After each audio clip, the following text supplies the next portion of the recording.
क्योंकि अधिकांश जनता जो है इस देश की, जिसको जबरन हिंदू बना करके रखा गया है, जिसको 85% कहते हैं ना, और बौद्धों को आज़ादी देती तो आज हिंदू कम होते इस देश में, बौद्ध 80% होते।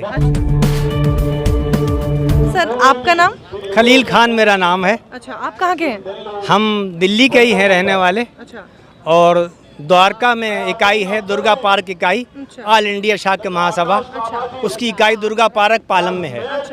हम उसके समर्थन में आए हैं। अच्छा, उनके समर्थन में आए हैं। हाँ, और ये चाहते हैं कि जो ये बौद्ध लोगों की जायज़ मांग है, जिस तरह संविधान ने हमको अधिकार दिया है कि धर्म की आज़ादी होनी चाहिए, जिस तरह मस्जिद में मौलाना नमाज पढ़ाते हैं, मंदिर में पंडित जी पूजा कराते हैं, चर्च में ईसाई जी पादरी होते हैं, गुरुद्वारे में धर्म गुरु होते हैं, इसी तरीके से बौद्धों के लिए बौद्ध गया, बौद्ध विहार आज़ाद किया जाए। ये नाइंसाफ़ी हो रही है 150 सालों से बौद्धों के साथ। हम उनके समर्थन में आए हैं और ये चाहते हैं कि बौद्ध गया, बौद्ध विहार बौद्धों को सौंपा जाए। बहुत खूबसूरत बात है कि आप इनकी मांग का समर्थन कर रहे हैं, लेकिन ये देखिए 1949 से ये मांग चली आ रही है। अभी तक सरकारों को समझ नहीं आया कि सीधी, जैसा आप कह रहे हैं कि जैसे ऐसा होता है, ये लोग भी यही कह रहे हैं कि भाई ऐसा होता है हमें भी दे दो, पर दिया नहीं जा रहा। क्या दिक्कत है? सरकार का एक अड़ियल रवैया है। अच्छा। हर धर्मी है ये। जिस कदी से सभी धर्मों को आज़ादी है, इस तरीके से ये मंदिर मिलना चाहिए। सरकार की और बिहार सरकारों की, केंद्र सरकारों की शुरू से आज तक ये हर धर्मी रही है, जो गैर संवैधानिक है, संविधान के हिसाब से भी और मानवीयता के आधार पर भी गैर कानूनी है, अमानवीय है ये। आप ऐसे आंदोलनों में आते रहते हैं कि आपको यहाँ खास आप आए हैं? आज तो आए हैं, मगर और जो भी बौद्धों के प्रोग्राम होते हैं हम उनमें जाते रहते हैं। अच्छा, तो बौद्धों से विशेष लगाव, आप बौद्ध धर्म को हाँ, बौद्ध विचारों से हम सहमत हैं। अच्छा। और बौद्ध जो गुरु थे हमारे, बौद्ध गुरु के विचारों से सहमत है, उनके आदर्शों पर चलने वालों से सहमत है। हाँ, बौद्ध धर्म को मानते हैं? बिल्कुल बिल्कुल। जो हमारे पैगंबर हजरत मोहम्मद का एक विचार था और हमेशा रहेगा कि कोई ऊंच नीच नहीं, कोई छोटा बड़ा नहीं, सारी मानवता एक है, एक समान है, सबका एक विचार है, सबका एक सम्मान होना चाहिए इस धरती पर। न कोई ऊंचा है न कोई नीचा है, सारे धर्म के लोग सब एक समान हैं। वो मोहम्मद पैगंबर के भी विचार थे, हम उनसे भी सहमत हैं, और यही विचार भगवान गौतम बुद्ध के भी थे। दोनों की राय मिलती जुलती है, इनसे हम सहमत हैं, इसीलिए इस आंदोलन में समर्थन के लिए हम आए हैं। ये बड़े शांति प्रिय लोग हैं।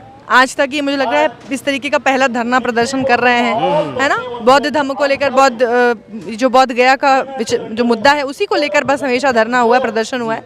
अदरवाइज बड़े शांत प्रिय लोग हैं, शांति से अपना जीवन यापन करते हैं। धर्म ही शांति का सीख देता है। तो जो सरकारें हैं, आखिर समझ में नहीं आता, सरकारें बदलती रहीं, लंबा समय रहा, प्रदर्शन भी हुए, लंबे लंबे दौर में प्रदर्शन हुए, लेकिन दिया नहीं जाता इनको। क्यों? कोई लालच है? उसकी वजह है बहुत बड़ी, क्योंकि अधिकांश जनता जो है इस देश की, जिसको जबरन हिंदू बना करके रखा गया है, जिसको 85% कहते हैं ना, इनमें आधे से ज़्यादा बौद्ध से हैं, और उनको दबा कर रखा गया है कि यू आर नॉट बौद्ध, आप हिंदू हो, आप बौद्ध नहीं हो। अगर सरकार उनको मान्यता दे दे शुरू से और बौद्धों को आज़ादी देती तो आज हिंदू कम होते इस देश में, बौद्ध 80% होते। अच्छा। हाँ, ऐसा है? बिल्कुल ऐसा है। दबा कर रखा गया है बौद्ध धर्म को कि तुम बौद्ध नहीं हो, तुम हिंदू हो। जबरन उनको धर्मांतरण करने पर मजबूर किया गया है। आरक्षण के डर की वजह से कि आरक्षण चला जाएगा। बहुत सारी बातें हैं, बहुत सारे विषय हैं। जनसंख्या कम हो जाएगी क्योंकि बौद्ध तो हिंदू नहीं है, ये वजह है। तो अब बौद्धों की संख्या इतनी बढ़ चुकी है देश में? बढ़ चुकी नहीं है, पहले से ही हैं।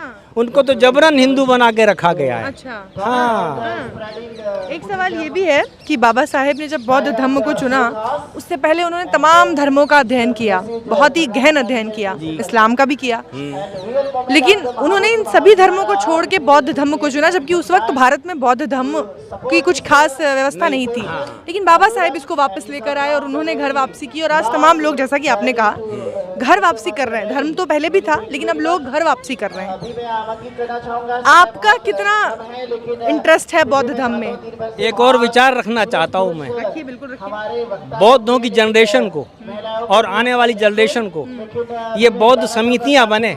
जिस तरह मुस्लिम धर्म में मदरसे बनाए जाते हैं और बच्चों को धर्म की शिक्षा दी जाती है, इसी तरीके से बौद्ध संस्थाओं को भी चाहिए कि अपने वर्तमान पीढ़ी को और आने वाली नस्लों को ये समझाएं कि हम किस धर्म से हैं, उसकी शिक्षा दें। उसकी शिक्षा दें।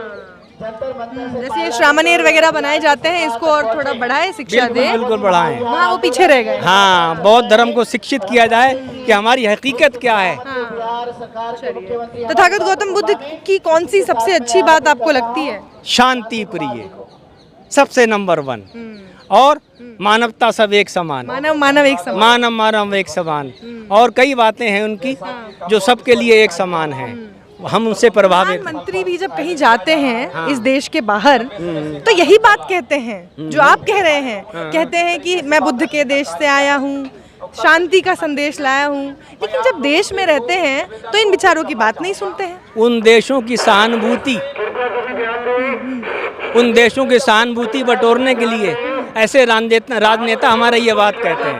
देश के बाहर बुद्ध पहचान है भारत की। हाँ, देश के अंदर बुद्धों की कोई वैल्यू नहीं, क्योंकि ऐसे कई देश हैं जो पूर्णमय बौद्ध हैं, लेकिन ऐसे देश कम हैं जो पूर्णमय हिंदू हैं। ऐसे देश कम हैं, लेकिन जो पूर्णमय बुद्ध हैं ऐसे देश बहुत हैं इस दुनिया के अंदर। तो ये चाहते हैं कि हम भी उसी से हैं, अपना राजनीतिक लाभ के लिए, ऐसा कहते हैं। पर हम चूंकि संवैधानिक अधिकारों के साथ चलने वाले लोग हैं, हम दलितों ने, बौद्धों ने जब कभी भी अपना आंदोलन किया है तो बगैर किसी भी तरह की हिंसा किए वैचारिक तौर पर अपनी बातें रखी हैं। हम उस वैचारिकता की ही तहत अपनी मांगों को लगातार रख रहे हैं। आप इस आंदोलन से कब से जुड़ी हैं? बहुत लंबे समय से ही हैं, आंदोलन से जुड़े हुए हैं। जहाँ कहीं भी संभव हो पाता है वहाँ ज़रूर जा कर के, मैं पटना तक भी गई थी, हम नागपुर भी गए थे। तो चूँकि ये हमारे लिए एक पुरातात्विक स्थल है, ऐतिहासिक स्थल है, इसलिए हम इनके साथ। यूनेस्को तक इस बात को प्रमाणित करता है कि ये जो है एक वर्ल्ड हेरिटेज साइट है और ये बुद्धिस्ट टेम्पल है, वहाँ भी मेंशन है, तमाम जगहों पे मेंशन। क्या कहते हैं कि इस टेम्पल शब्द से भी परेशानी है मुझ जैसे लोगों को। जैसे ही आप टेम्पल कहते हैं तो मामला दूसरा हो जाता है। हमारा महाविहार है, हम टेम्पल अम्ब्रेला के तहत नहीं आते हैं। हम अपने आप को अलग से चिन्हित करते हैं, हमारी पहचान अलग है। हम मंदिर के अंधविश्वास में, मनौतियों में नहीं जाते हैं। हम तर्क की बात करते हैं, और तर्क प्रज्ञाशील, करुणा, मैत्री, इनके आधार पर ही है। हम उस मानवीय संवेदना की बात कर रहे हैं। कानूनी तौर पे अगर बात करें, संवैधानिक आपने बात की, संवैधानिक तौर पे भी 12 सालों से ये जो